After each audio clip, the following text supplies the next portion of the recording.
Hello student, welcome back to geography class. और अपने जो 12th क्लास है हिंदी मीडियम की, इस क्लास में अध्याय 16 जो है वो स्टार्ट किया हुआ है, जैविक एवं अजैविक संसाधन। तो आज जो अपने टॉपिक इसमें करना है वो करना है जल संसाधन। जल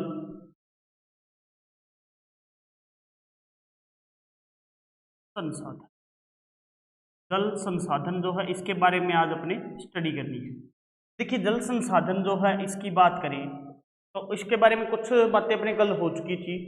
तो मानव जो है मानव जो है वो जल का उपयोग अपने दैनिक कार्यों में करता है, दैनिक कार्यों में करता है, घरेलू उपयोग के लिए करता है, उद्योगों में करता है, सिंचाई के लिए करता है।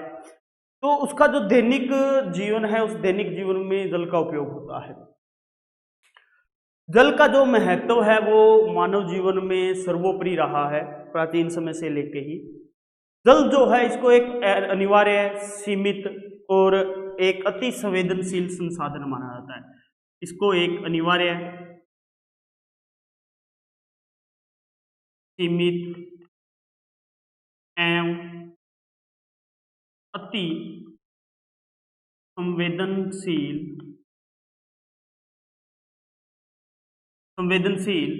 संसाधन माना जाता है, जो मानव जीवन को प्रभावित करता है। देखिए, मानव जीवन का कोई भी कार्य जो हो, उस कार्य में अपने जो जल है, इस जल का बहुत महत्व रहता है। मानव जीवन की बात करें तो मानव जीवन में जो है इसको एक आवश्यक तत्व माना गया है जल को। वायु के बाद दूसरा जो महत्वपूर्ण स्थान है वो जल का आता है। तो अपने जो वायु और जल है, इसके बिना जीवित रह पाना इंसान के लिए बहुत ही मुश्किल है। इसलिए इसको एक महत्वपूर्ण संसाधन के रूप में माना जाता है मानव जीवन। मानव के लिए ये एक बहुमूल्य प्राकृतिक उपहार है जो प्रकृति ने इसे प्रदान किया है। बिना जल के अपने जीवन की संभावना तक नहीं कर सकते, क्योंकि जीवित रह पाना असंभव होगा अगर जल नहीं होगा। जल प्राप्ति का जो मुख्य स्रोत होता है वो होता है वर्षा। यानी मुख्य रूप से जो जल अपने को प्राप्त होता है वो होता है वर्षा। जल जो है ये दो संसाधनों से, दो प्रकार से प्राप्त होता है। एक तो होता है धरातलीय जल, एक होता है भूमिगत जल। अपने देखिए, मानसून की स्थिति आती है, जैसे भारत में अगर बात करें तो भारत में वर्षा जो है वो दक्षिण पश्चिमी जो मानसून होता है, उस दक्षिण पश्चिमी मानसून में लगभग ये 3 से 4 माह तक की स्थिति रहती है जो आती है। उस स्थिति में अपने को जल जो है वो प्राप्त होता है। तो मानसून की ये स्थिति जो है वो अपने जून से स्टार्ट होती है और जून से स्टार्ट होकर ये सितंबर माह तक चलती है। उस सितंबर माह तक के जो 3-4 महीने चलती है उसमें ये प्राप्त होता है। इसके अलावा उत्तरी पूर्वी जो मानसून आता है अपने, उस उत्तरी पूर्वी मानसून द्वारा जो अपने तमिलनाडु है और आंध्र प्रदेश जो है, उन जो क्षेत्र हैं उनके कुछ भागों में ही केवल वर्षा होती है। लेकिन दक्षिण पश्चिमी जो मानसून है, इस दक्षिण पश्चिमी मानसून के द्वारा लगभग सारा जो भारत है, सारे भारत में वर्षा प्राप्त होती है। अब देखिए, अगर वर्षा की बात करें तो वर्षा का जो वितरण है या अनिश्चितता है, इसकी अवधि जो है वो सीमित है। इसके लिए जो इसके अपने जो जल प्राप्त होता है प्रतिवर्ष वर्षा के द्वारा, उसकी जो अनिश्चितता है वो बनी रहती है। तो ये एक इम्पोर्टेंट संसाधन के रूप में अपने माना जाता है। तो आज अपने भारत में जल संसाधन की बात करेंगे। तो जल संसाधन का ये थोड़ी सी परिचय था भाई, जल संसाधन जो है वो किस प्रकार से अपने लिए इम्पोर्टेंट है या महत्वपूर्ण है। आगे जो आता है वो अपने टॉपिक है भारत में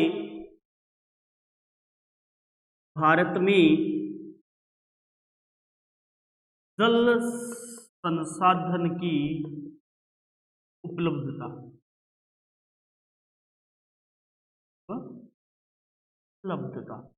भारत में जल संसाधन की उपलब्धता, जल संसाधन जो है इसकी उपलब्धता क्या है। तो देखिए, जल की अगर बात करें तो जल जो है वो एक चक्रीय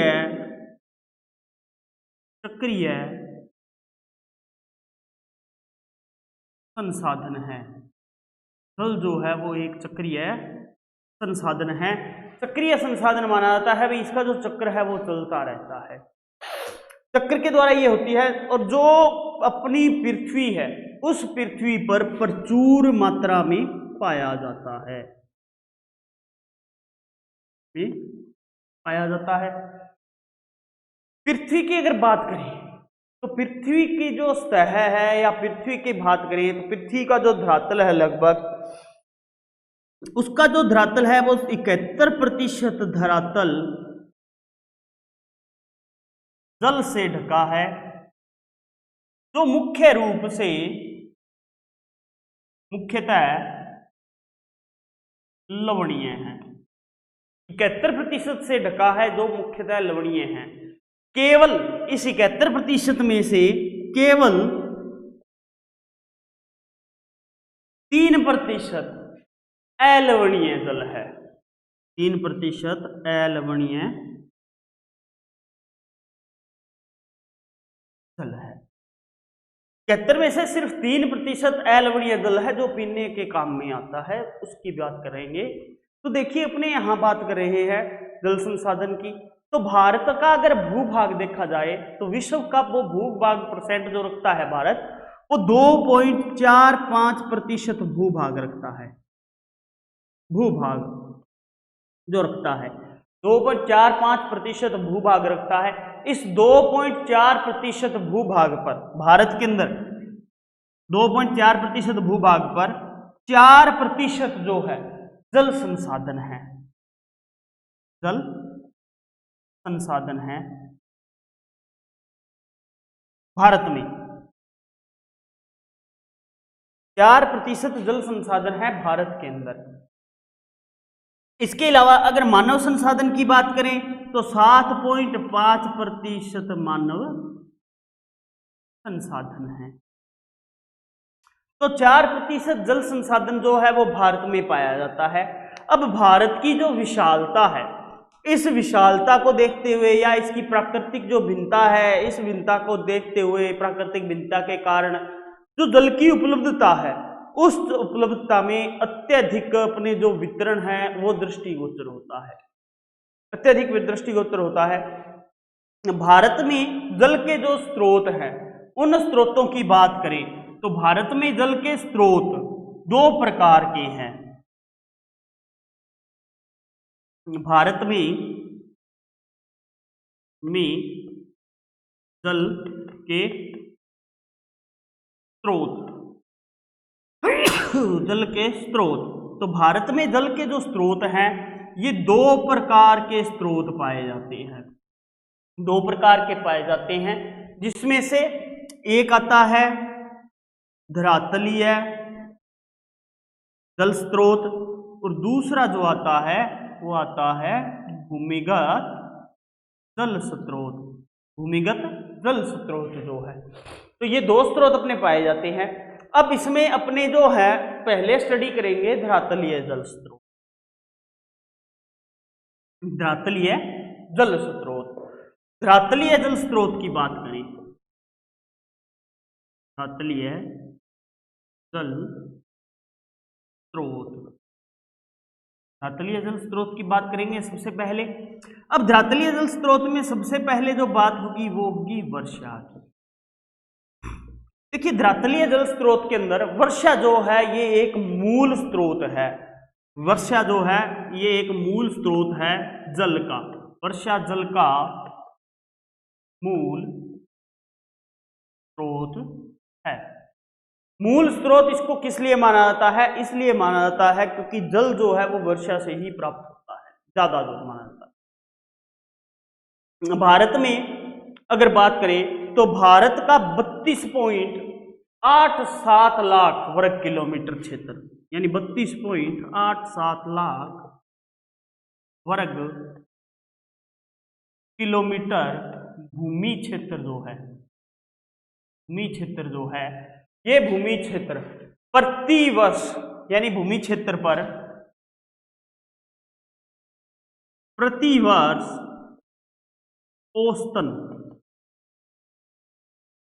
108 सेमी वर्षा होती है, 108 सेमी वर्षा होती है। तो 108 सेमी वर्षा होती है। वर्षण से प्राप्त जो जल है, वर्षण से प्राप्त जल जो होता है वो 4000 घन किमी होता है।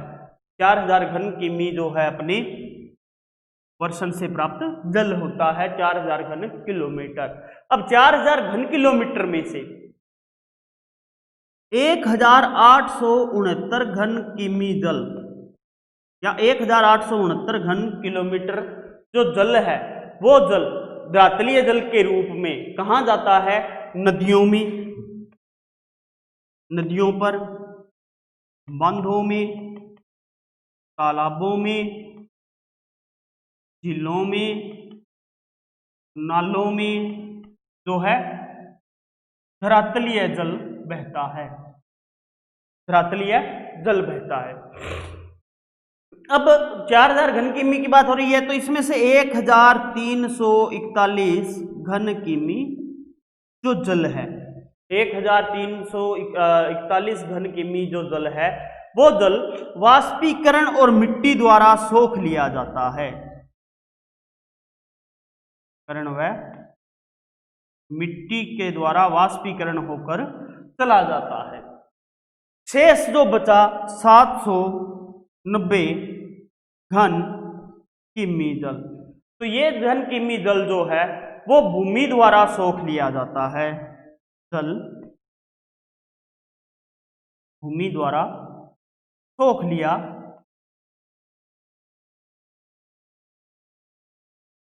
जाता है। यानी ये जो है भूमि से सोख लिया जाएगा जल, तो भूमि से सोख कर ये जल जो है भूमिगत जल के रूप में चला जाएगा। मिट्टी के जो रंध्र हैं, चट्टाने हैं, उनसे रिश्ता हुआ नीचे जाकर ये जो है सिंचित हो जाता है चट्टानों की दरारों पर। तो अपने ये जल जो है इस प्रकार से आता है, तो इस प्रकार से वर्षा का जल जो है इसका वितरण पाया जाता है। अब इसके बाद इसके अंदर ही अपने 2 नंबर पर जो आता है वो आता है धरातलीय जल। 2 नंबर पर आता है धरातलीय जल।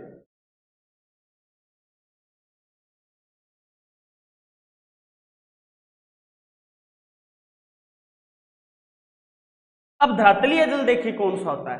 वह जल जो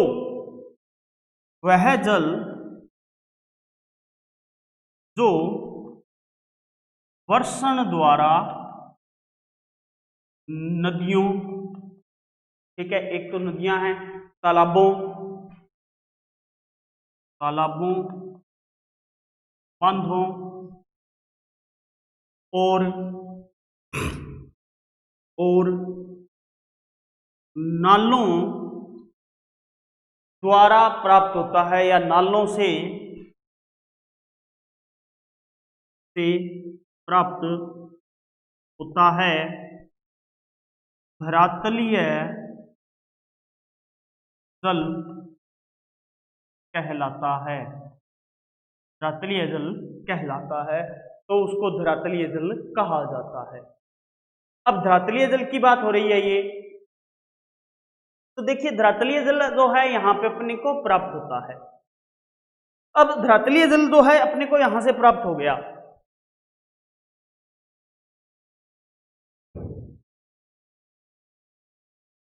तो धरातलीय जल जो है वो अपने को प्राप्त हो चुका है, तो धरातलीय जल यहां से प्राप्त हो गया। अब इसकी बात करें अपने धरातलीय जल की, भी धरातलीय जल जो है अपने नदियों, बांधों, तालाबों से प्राप्त हो रहा है, और भारत के जो जल स्रोत हैं वो मुख्य जल स्रोत जो हैं, उन मुख्य जल स्रोतों में जो नदियां हैं वो सर्वप्रमुख हैं। नदियां जो हैं उनको सर्वप्रमुख माना जाता है, और भारतीय जो नदियां हैं, जिले हैं, तालाब हैं और नाले जो हैं, इन तालाबों से, नालों से, तालाबों, नदियों, नालों, बांधों से लगभग जो जल अपने को प्राप्त होता है वो जल प्राप्त होता है 1869 घन किमी जल प्राप्त होता है। 1869 घन जो जल है वो अपने को प्राप्त होता है, घन किलोमीटर जो जल है अपने जल राशि प्राप्त होती है। अब इसमें से देखिए जो उच्चावच है, मिट्टी की प्रकृति है या धरातल की जो असमानता है, इन सब के कारण जो है सो सारा का सारा जो जल है वो तो प्राप्त नहीं हो सकता।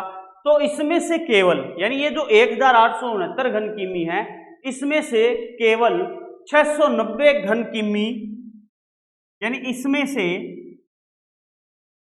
690 घन किमी जल जो है वो नदियों से प्राप्त होता है। तो जल जो है, नदी जल जो है वो, नदी जल जो है वो नदियों से प्राप्त होता है। नदी जल जो है वो सिंचाई के लिए उपयोग किया जाता है, सिंचाई के लिए उपयोग होता है। 1869 घन किमी जो जल है, उस जल में से सिर्फ 690 घन किमी जल सिंचाई के लिए उपलब्ध हो रहा है। अब अगर सिंचाई की बात करें तो देखिए, अपने जो संसाधन हैं, उन संसाधनों की कमी के कारण भी जितने भी संसाधन पाए जा रहे हैं, उन संसाधनों की कमी के कारण ये सारा जो जल, जो नदियों की क्षमता है और जितनी जल की क्षमता है, उस क्षमता में से सिर्फ जो है 60% जल ही प्राप्त होता है। अब भारत की नदियों से प्राप्त जल की अगर बात करें, भी भारत में जो कुल जल है नदियों द्वारा, वो प्राप्त जल जो है वो किस प्रकार अपने को प्राप्त होता है, उसकी अगर बात करें तो भारत की नदियों का 60% जो जल है, 60% जो जल है वो हिमालय प्रवाह से प्राप्त होता है। भारत की नदियों का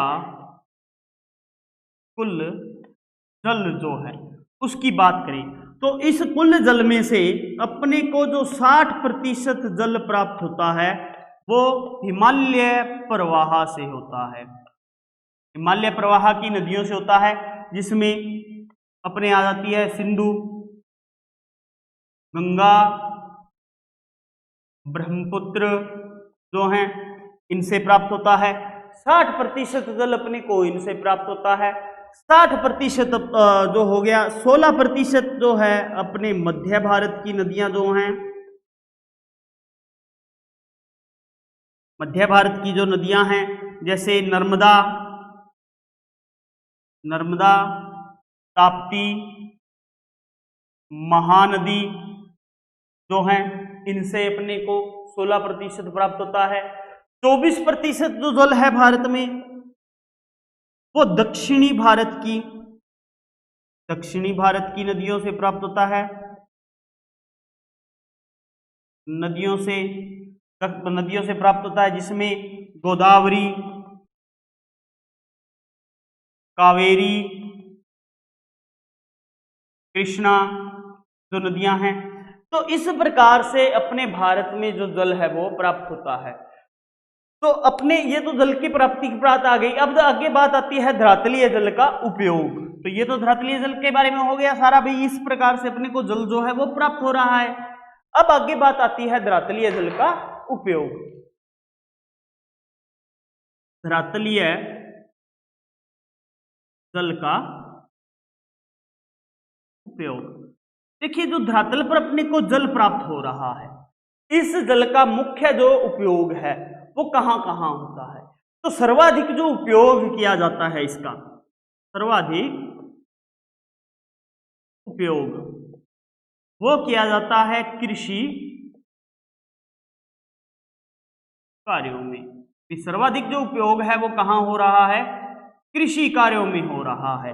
सर्वाधिक उपयोग जो है प्राप्त हो रहा है वो, तो सर्वाधिक उपयोग जो है वो कृषि कार्यों में हो रहा है। लगभग कितना होता है, 89%। 89% कृषि कार्यों में सबसे ज्यादा होता है। इसके बाद घरेलू कार्य जो हैं, घरेलू कार्यों में अगर बात करें तो घरेलू कार्यों के अंदर इसका 9% यूज होता है, 9%। औद्योगिक कार्यों में,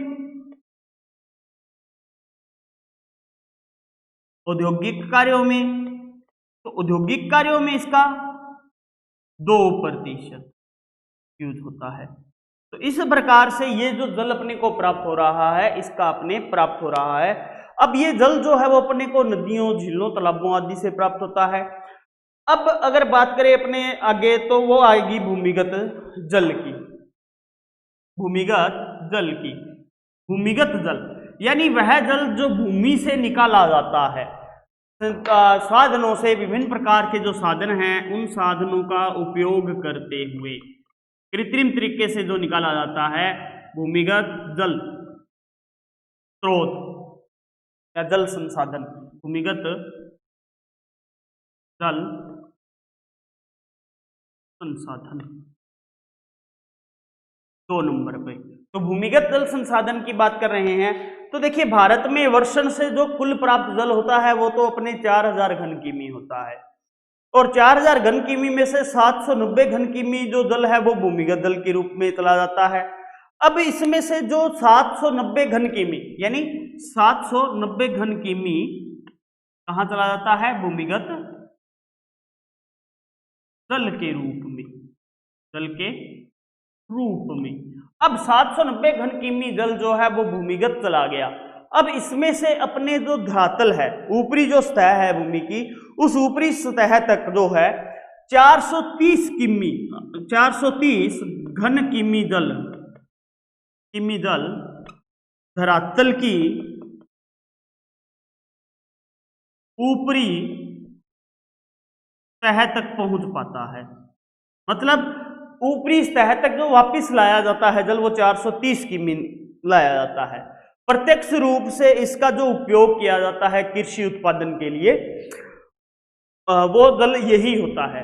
भी प्रत्यक्ष रूप से जो कृषि का उत्पादन हो रहा है उसके अंदर इस जल का उपयोग हो रहा है। शेष जो जल बचा 360 घन किमी, 430 तो ऊपर आ गया और उसमें से बचा कितना? 360 घन किमी। 430 ये आ गया, इसमें से बचा कितना? 790 में से पीछे 360 घन किमी।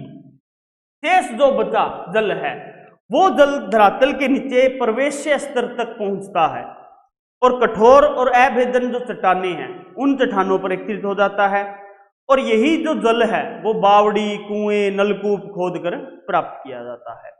तो कुल जो भूमिगत 790 घन किमी जल है, कुल की बात हो रही है, तो उसमें से अगर बात करें कुल ये 790 घन किमी जल जो है, अब इस कुल 700 घन किमी जल की बात करेंगे तो ये 700 घन किमी जो कुल जल है, इस जल में से अगर देखें तो सिर्फ 225 घन किमी जल जो है आर्थिक रूप से या आर्थिक दृष्टि से उपयोग में लिया जाता है। 225 घन किमी जल आर्थिक दृष्टि से उपयोग होता है, दृष्टि से उपयोग होता है। आर्थिक दृष्टि से 225 घन किमी ही उपयोग होता है। सिंचाई के लिए अभी भी जो है 78 घन किमी भूमिगत जल का ही उपयोग किया जाता है। 78 घन किमी जो जल है, 78 घन किमी भूमिगत जल का केवल 78 घन किमी, केवल 78 घन किमी भूमिगत जल का उपयोग सिंचाई में होता है, सिंचाई में होता है। ये 78 घन किमी जल जो है सिर्फ उसका ही उपयोग जो है अभी तक हो रहा है सिंचाई के लिए। भूमिगत जो जल है उस जल की अगर बात करें तो भूमिगत जल जो है सामान्य रूप से अगर देखा जाए तो जो अपने आग्नेय व कायांतरित जो कठोर शैलें हैं उन शैलों से इसकी प्राप्ति नहीं होती है। भी भूमिगत जल की जो प्राप्ति है वो सामान्यतः आग्नेय व कायांतरित जो शैलें हैं, कठोर शैलें, उनसे नहीं होती है। इसलिए भूमिगत जल की जो मात्रा है वो प्रदेशानुसार भिन्न भिन्न होती है। अलग अलग प्रदेशों में अलग अलग प्रकार से जो है इसकी भिन्नता पाई जाएगी। जैसे तमिलनाडु की बात करें, आंध्र प्रदेश है, दक्षिण पूर्वी अपने मध्य प्रदेश है, कर्नाटक है, झारखंड का जो छोटा नागपुर है, हजारीबाग जो है वो आ जाते हैं इसके प्रदेश, उत्तर प्रदेश का झांसी है, बांदा है। तो इन जिलों में जो है अपने पूर्वी भाग जो है यहाँ कठोर चट्टानें पाई जाती हैं, तो इन क्षेत्रों में जल चट्टानों की संधियों में मिलता है और इसलिए ये जो एरिया है इनके अंदर नलकूप, कुएं, बावड़ी, तालाब वगैरह बनाकर जो है जल प्राप्त किया जाता है। इसके अलावा जो सतलुज गंगा ब्रह्मपुत्र बेसिन जो है वहां पर रंध्र युक्त कोमल चट्टानें पाई जाती हैं, और वो कोमल चट्टानें जो हैं उस कोमल चट्टानों के होने के कारण 44% तक जो भूगर्भिक जल होता है उसका उपयोग किया जाता है। इसलिए हरियाणा, पंजाब, उत्तर प्रदेश, बिहार, पश्चिमी बंगाल जो है वहां पर भूमिगत जल जो है उसके प्रचुर मात्रा में भंडार होते हैं, और भंडार होने के कारण वहां पर कुएं और नलकूप जो है उनकी संख्या ज्यादा पाई जाती है। तो ये भूमिगत जल के बारे में कुछ बातें थी। इसके बाद देखिए आगे भूमिगत जल के बाद में बात करें तो अब आगे आएगा आगे आएगी भूमिगत या भूगर्भिक जल का उपयोग। भूमिगत या भूगर्भिक जल का उपयोग। तो भूमिगत या भूगर्भिक जल का जो उपयोग है, भूमिगत या भूगर्भिक जल का जो उपयोग है, इसके उपयोग की बात करें तो सर्वाधिक उपयोग जो है इसका वो होता है कृषि कार्यों में।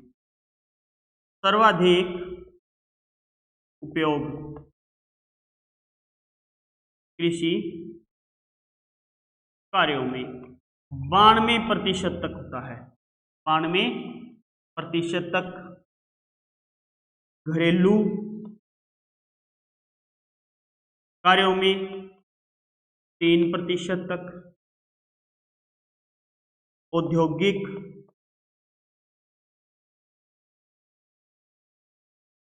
कार्यों में 5% तक। तो ये जो जल है इस जल का इतना उपयोग होता है। आगे बात आती है अपने सिंचाई व सिंचाई के साधन। अगला टॉपिक जो है वो है सिंचाई व सिंचाई के साधन।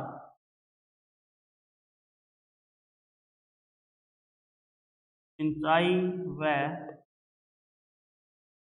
सिंचाई के साधन। तो इसमें अपने सबसे पहले बात करेंगे सिंचाई की भी। सिंचाई क्या होती है? देखिए, वह क्षेत्र जहां पर पूर्ण रूप से वर्षा नहीं होती या वर्षा का अभाव रहता है, शुष्क मौसम रहता है, वहां कृत्रिम ढंग से जल की आपूर्ति की क्रिया जो होती है या जल की आपूर्ति जो है उसको पूरा करने की जो क्रिया है उसको सिंचाई कहते हैं। मतलब क्या है सिंचाई? या तो क्या होगी वर्षा की कमी अथवा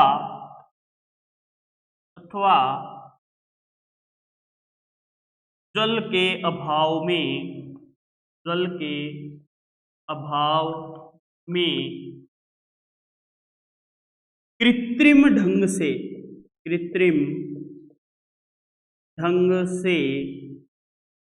जल की आपूर्ति की क्रिया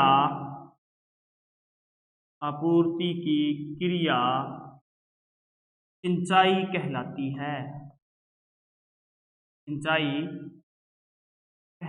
है। और जिन साधनों द्वारा सिंचाई की जाती है या जिन उपकरणों द्वारा खेतों में जल जो है उपलब्ध करवाया जाता है उनको अपने सिंचाई के साधन कहते हैं। जिन उपकरणों द्वारा या जिस माध्यम द्वारा सिंचाई की जाती है उसे या उन्हें सिंचाई के साधन कहते हैं। सिंचाई के साधन कहते हैं कि जो भी उपकरण है या जिस माध्यम से जल जो है वो उपलब्ध करवाया जाता है वो कहलाता है सिंचाई के साधन। तो देखिए सिंचाई के साधन क्या हो सकते हैं, जैसे नदियां हैं, नहरें हैं, झीलें हैं, तालाब है, नलकूप है, कुएं हैं, ये सिंचाई के साधन हो सकते हैं। उपकरण द्वारा जैसे अपने पानी बाहर निकाला जाता है करते हैं तो उसको अपने उपकरण कहते हैं। जैसे सिंचाई के उपकरण है अपने, नदियां हैं, नलकूप, कुएं वगैरह जो है, बावड़ी है, ये अपने सिंचाई के उपकरण आते हैं। और सिंचाई के उपकरणों में जैसे अपने रहट है, चड़स है, ढेकली है, डीजल पंप है, विद्युत पंप है, ये सारे सिंचाई के साधन होते हैं। तो देखिए सिंचाई की आवश्यकता क्यों पड़ती है, क्योंकि देखिए अपने जो है जनसंख्या में निरंतर वृद्धि हो रही है, तो उत्पादन को बढ़ाने के लिए भी जल की आवश्यकता होती है। दूसरी बात यह है भी भारत में क्यों जरूरत है इसकी, वर्षा की अनिश्चितता रहती है, अनियमितता रहती है, इसके कारण भी अपने यहाँ पे जरूरत है। इसके अलावा वर्षा का असमान वितरण पाया जाता है। गहन कृषि व बहुफसलीकरण जो कृषि हो रही है व्यवस्था कृषि के अंदर, उसके लिए जल की ज़्यादा आवश्यकता पड़ती है। कुछ फसलें ऐसी होती है जो ज़्यादा जल के लिए जो जल की आवश्यकता पड़ती है वहाँ सूखे की समस्या के समाधान के लिए, तो इसलिए सिंचाई की ज़्यादा आवश्यकता पड़ती है। अब इसके अगर इतिहास की बात करें तो देखिए भारत जो है वहाँ पर अपने भारत में प्राचीन काल से ही जो है इसका अपने विवरण मिलता आ रहा है और इसका जो परिणाम है वो हमारे सामने आ रहा है। वैदिक काल में नहर जो है अपने मिलती थी, जिसे कुल्ला वगैरह का कह देते थे, कुएं में मिलते थे जिसे के लिए अवर शब्द उपयोग किया जाता था। मेगस्थनीज जो यहाँ आए थे तो उन्होंने एक पुस्तक लिखी थी, उस पुस्तक में विवरण मिलता है भी चंद्रगुप्त का राज्यपाल था पुष्यगुप्त, उसने यहाँ पर अपने पर्वतीय नदी थी गिरनार में बांध बनाकर वहाँ पर सुदर्शन जो झील है उस सुदर्शन नामक झील का निर्माण करवाया था। सम्राट अशोक ने भी इस झील में पुनरुद्धार करवाया। तो इस प्रकार से ये सेतुबंध वगैरह बनाकर जो है कृषि का आधार वगैरह बनाया गया। इसी प्रकार ईसा की जो अपने दूसरी शताब्दी है उस दूसरी शताब्दी में सिंचाई के लिए एक 300 मीटर लंबा बांध बनाया गया जो 12 से 18 मीटर चौड़ा था और 5 से 6 मीटर जिसकी ऊंचाई थी, वो बांध बनाया गया जो संसार के प्राचीनतम बांधों में से एक माना जाता है। देश में अब वर्तमान में भी बहुत से ऐसे जो है चल रहे हैं साधन और देश में 60% भाग पर लगभग जो सिंचाई है वो सुविधाएं उपलब्ध हो रही है। तो इस प्रकार से ये जो है सिंचाई के साधनों का विकास हो रहा है। कल अपने एक नया टॉपिक करेंगे जल समस्या से संबंधित, और आज जो है वो आपका टॉपिक जो है सिंचाई से संबंधित जो टॉपिक है वो सारा आज कंप्लीट होता है। तो कल अपने नई वीडियो में मिलते हैं नए टॉपिक के साथ में। धन्यवाद।